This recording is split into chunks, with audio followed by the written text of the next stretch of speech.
first ordinary session of the 6th Pan-African Parliament has been debating peace and security in Africa, body calling for the silencing of all guns on the continent. Of course, we know that in Africa we're battling civil wars, government changes and rebel forces. Let's just think over the past weekend what happened in Somalia, those twin bomb blasts killing over 100 people. eNCA's Moloko Moloto has spent the day in the session and he joins me now. Moloko, these gatherings talk a lot, but it's so important that we hear straight talking, a real acknowledgement of the problem and what can be done differently.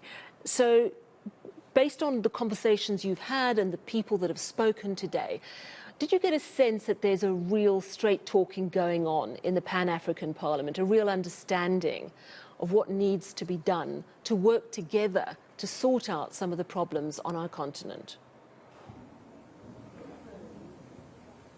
So, Sally, it is important to understand that the members of Parliament who are part of the Pan-African Parliament come from various countries elected by their local countries and to represent those countries. And of course, some of them come from areas where there would have been allegations of vote rigging and all that.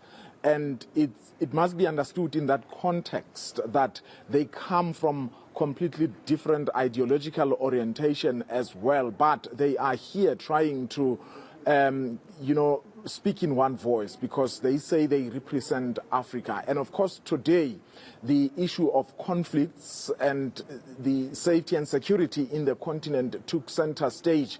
Members of Parliament discussing ways and reasons why we continue to see these conflicts in the continent. As you correctly said, in Somalia, parts of Mozambique just around the corner here, the DRC, and even in Ethiopia, we know South Africa is leading the negotiations in that regard. And even here in South Africa, we just had a few days ago a terror alert by the United States. Seemingly, we are not immune. Now, they are sitting here to discuss reasons why we are never seeing the end to these conflicts. We have coups. In Burkina Faso, we have actually seen a coup happening or overthrowing a government that had been overthrown by other coup makers. And the delegates here were saying in some instances we are now even seeing citizens celebrating with coup makers. So it is definitely a big issue. But let's listen to these members of Parliament as they were discussing these issues here in Parliament today. And so long as our countries continue to deal with it as individual countries' problem, we will never be able to overcome it. Because the challenge is beyond just one country. We are behaving as if we are just an island, but we are not. I always liken it to a house where you all come together and I say that we don't need to put security at the main gate. We don't need to open the main entrance to the house. Everybody should just lock his room, and that's security. That's what we are doing. Every one of us knows that once someone is within your compound, once someone is inside the house, those of you in the individual rooms are not safe. But we continue to behave as such. And I don't see how we'll be able to deal with this. I keep asking myself some of the root causes. All of us here know, but sometimes because it plays in our favor, we tend to keep quiet about it. We are too tribalistic. Let's be frank. We'll come to our individual countries. You have a government form to fill, and it is asking you, which tribe are you? To do what with it?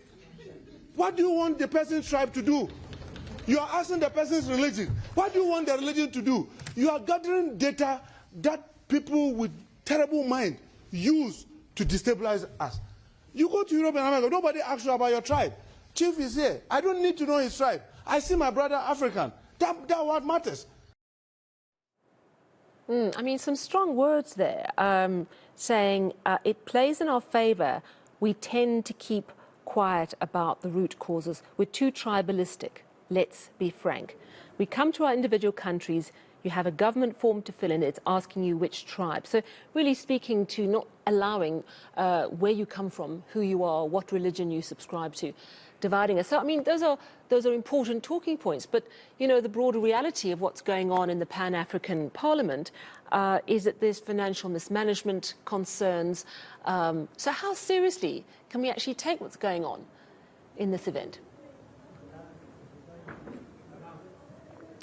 So, Sally, the problem with the Pan-African Parliament is that as much as it is an organ of the African Union, it doesn't have the legislative powers, despite the fact that it is called Parliament. And when we were talking to some of the delegates, specifically a gentleman from South Sudan, who is saying that the reason why this Pan-African Parliament has not been given teeth to bite is because the executive, the presidents and the prime ministers in the continent are stopping that from happening, saying that they are aware that should this parliament have authority to create laws that would be binding to all the countries in the continent, they know that they will be in trouble as members of the executive. But the issue of finances in this parliament were also raised. Sally, we know that the budget for this particular Pan-African Parliament, 5 years ago,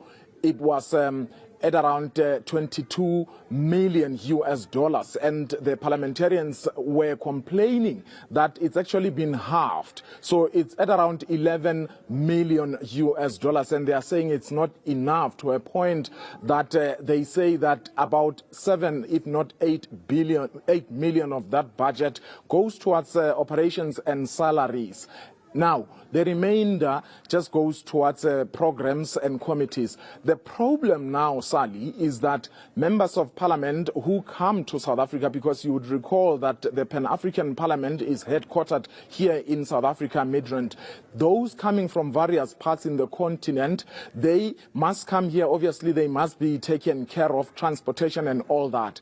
The Pan-African Parliament no longer pays allowances for the members who come to attend here. Why? Because the African Union, which gives them money, decided no longer to give them, because there have been allegations that some members and previous leaders of this parliament have actually embezzled funds. And we have heard from South Africa through the word of Phemima Jordina, who is a member of this parliament representing South Africa, saying there must be a forensic investigation to probe those who have been fingered. Let's listen to her.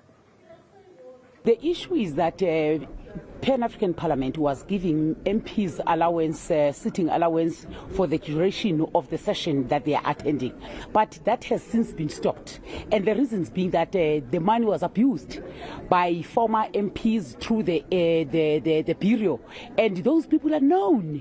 And that is why now we are not getting the allocation that was supposed to be given to PAP.